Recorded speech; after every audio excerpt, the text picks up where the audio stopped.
Bismillah, walhamdulillah, wassalatu wassalamu ala rasulillah, wa ba'd. Pada kesempatan ini kita akan kembali melanjutkan pembahasan dari alamatu nasbil ismi bagian yang kedua. Ya, kita akan mempelajari apa? Alamatu nasbil ismi bagian yang kedua. Di mana pada pembahasan sebelumnya kita telah membahas tanda dari tanda-tanda nasabnya isim yang pertama. Apa tandanya tadi? Yaitu fathah atau fathatain. Sedangkan yang kedua, ya, tanda yang kedua pemirsa yaitu apa? Kasrah atau kasratain. Apa? Kasrah atau kasratain. Di mana tanda nasabnya isim dengan kasrah ataupun kasratain, ya, ini hanya digunakan untuk apa? Ya, satu bentuk, yaitu apa? Jama', na'am, muannas, apa? Salim. Apa itu jama' muannas salim? Yaitu kata yang menunjukkan bilangan lebih dari dua, dia berjenis perempuan dan dia selamat. Bagaimana ciri suatu kata itu kita katakan dengan istilah jama' muannas salim? Cirinya adalah kata tersebut berakhiran dengan apa? At. Kata tersebut berakhiran dengan apa? At. Ya, yaitu apa? Fathah, alif dan ta mabsutah. Ta yang terbuka seperti ini. Maka kita bisa mengatakan dia diistilahkan dengan istilah apa? Jama' muannas salim. Kata yang menunjukkan bilangan lebih dari dua, berjenis perempuan dan dia apa? Dan dia selamat. Nah, perlu diingat contoh dari jama' muannas salim seperti apa? Shaimat. Nah, kemudian apa? Muslimat dan seterusnya. Shaimat, nah, muslimat. Ya, dua kata ini kita katakan dia jama' muannas. Mengapa? Karena dia berakhiran dengan apa? At. At. Nah, ketika kata tersebut nanti di dalam kalimat berkedudukan sebagai mansub ataupun nasab, maka pastikan dia menggunakan harokat akhir apa? Kasrah ataupun kasratain. Kasrah untuk yang berawalan dengan al, kasratain untuk yang tidak berawalan dengan alif lam. Maka shaimat ketika kita awali dengan apa? Salah satunya inna, pastikan inna shaimatin. Tapi ketika kita beri awalan alif lam, ya, maka menjadi inna shaimati. Begitu pula dengan muslimat. Muslimat ketika kita awali dengan inna, maka dia menjadi apa? Inna muslimatin. Ketika kita berikan awalan dengan al, maka menjadi apa? Innal muslimati. Gitu ya. Ini untuk tanda nasab yang kedua. Apa tadi pemirsa? Kasrah au kasratain. Jadi kasrah au kasratain hanya digunakan di satu tempat. Hanya digunakan di satu istilah dari isim. Apa itu? Jama' muannas salim. Ya, jama' yang menunjukkan ya jenis perempuan dan dia selamat. Ini cirinya. Kemudian tanda yang berikutnya dari tanda-tanda apa? Nasbul ismi adalah apa? Ya, dengan tanda alif. Ya, ini tanda yang ketiga, yaitu apa? Alif. Dan perlu diingat pemirsa yang semoga senantiasa dirahmati dan diberkahi oleh Allah, bahwa tanda alif di sini hanya digunakan untuk apa? Al-asmaul khamsah. Apa? Al-asmaul khamsah. Apa itu al-asmaul khamsah? Seperti yang pernah kita bahas di pertemuan sebelumnya, yaitu isim-isim yang 5. Isim-isim yang apa? Yang 5. Meliputi abun, akhun, hammun, fu dan dhu. Dengan syarat apa? Dia harus mufrad.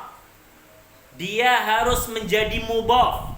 Dan dia tidak boleh digabungkan dengan apa? Huruf ya yang menunjukkan apa? Mutakallim. Ya menunjukkan arti mutakallim itu maksudnya apa? Yang digabungkan dengan dhamir ana. Ya, seperti qalamun dengan ana menjadi qalami. Qalamun dengan ana menjadi apa? Qalami. Nah, maka setelah huruf mim itu dinamakan dengan ya mutakallim. Ya yang menunjukkan kepemilikan berupa apa? Berupa saya. Itu syarat-syaratnya. Jadi al asmaul khamsah ini ada apa? Abun, gitu ya. Abun, kemudian ada apa? Akhun, kemudian ada hamun, kemudian ada apa? Fu, dan yang terakhir apa? Zu. Nah, ketika pemirsa mendapati apa? Salah satu dari bentuk-bentuk asmaul khamsah ini, kemudian dia apa? Kedudukan nanti dia di dalam kalimat sebagai apa? Mansub. Contohnya sebagai maf'ul bihi, objek penderita, ya, atau misalnya apa diawali dengan apa? Inna, maka pemirsa bisa memastikan isim-isim yang 5 ini dia harus apa? Ya, disambungkan dengan huruf alif. Seperti apa? Abun menjadi apa? Aba. Ya, dengan kita lanjutkan kata yang lain. Akhun menjadi apa? Akho. Kita sambungkan dengan kata yang lain. Hamun menjadi apa? Hama. Kita sambungkan dengan kata yang lain. Fu menjadi apa? Fa. Kita sambungkan dengan kata yang lain. Zu menjadi apa? Za. Dan juga kita sambungkan dengan kata-kata yang lain. Karena memang syarat untuk bisa dikatakan menjadi al-asmaul khamsah, dia harus mufrad, tunggal. Jadi kalau dualis, kalau jamak, tidak boleh. Yang kedua, dia harus sebagai apa? Mudhaf. Mudhaf artinya apa? Kata pertama dalam kata majmu'. Seperti apa? Aba, na'am.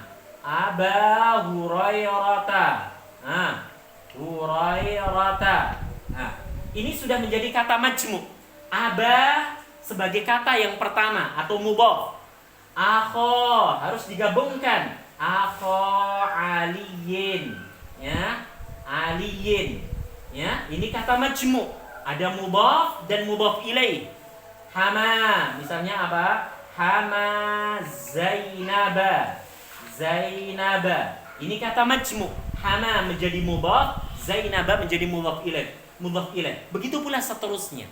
Ya, jadi 3 syarat yang dijelaskan di halaman berapa? 58 di buku kita, itu harus diperhatikan ketika pemirsa, saudaraku, saudariku sedang mempelajari al-asmaul khamsah. Ya. Nah, al-asmaul khamsah, isim-isim yang 5 dengan 5 bentuk ini, dengan apa? 5 bentuk ini, ketika dia i'rabnya nasab, i'rabnya apa? Mansub, pastikan tandanya dengan alif. Perhatikan di sini. Ya, ada alif, ya. Begitu pula seterusnya. Aba, tidak boleh abu. Ya, inna aba Hurairata, inna akha aliyin, inna hama Zainaba, begitu pula seterusnya. Ya, jadi ketika kita membahas tentang tanda nasabnya isim, kita tidak semata-mata mempelajari tanda fathah fathatain, tapi juga apa? Kasrah kasratain, tapi juga apa? Alif. Kemudian yang berikutnya pemirsa, ya, yang keempat. Perhatikan ya, yang keempat, yaitu apa? Dengan ya. Ya. Perhatikan baik-baik, dengan ya. Ini tanda nasabnya isim yang keempat. Apa itu? Al-ya'u, huruf ya. Apa yang dimaksud dengan al-ya di sini, pemirsa? Yaitu apa? Bisa berbentuk aini, suatu kata berakhiran dengan ini, atau bisa pula berbentuk apa? Ina. Apa? Ina.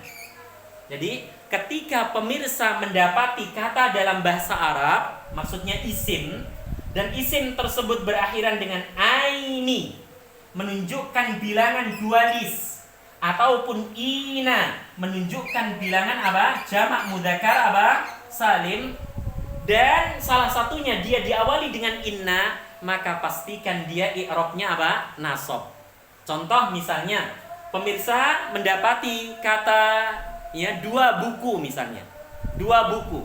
2 buku, ya, 2 kitab dia bisa kita katakan dengan bentuk seperti ini, kitabani, ataupun bisa pula dengan apa? Kitabaini. Perhatikan, kitabaini. Ini adalah istilah bahasa Arab dari apa? Kata dua buah kitab. Apa? Kitabani ataupun apa? Kitabaini.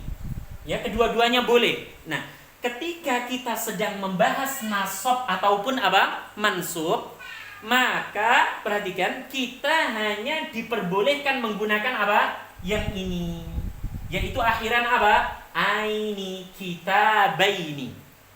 Ya, maka ketika ditambahkan dengan inna, maka pemirsa tidak boleh mengatakan inna kitabani, tapi pemirsa boleh apa? Harus menyebutkan inna kitabaini. Kitabaini di sini i'rabnya apa? Nasab. Tanda nasabnya dengan apa? Ya. Alasannya apa? Ini. Alasannya apa? Ini. Maka ya di sini pemirsa sebagaimana apa? Tanda-tanda sebelumnya digunakan pada dua tempat. Dua tempat itu adalah, perhatikan, isim yang menunjukkan bilangan dualis musanna dan isim yang menunjukkan bilangan apa? Jamak mudzakkar salim. Apa itu musanna? Kata yang berbilang ganda. Apa itu jamak mudzakkar salim? Kata yang menunjukkan bilangan lebih dari dua dan dia berjenis laki-laki. Ya, salah satu cirinya adalah ini, ina.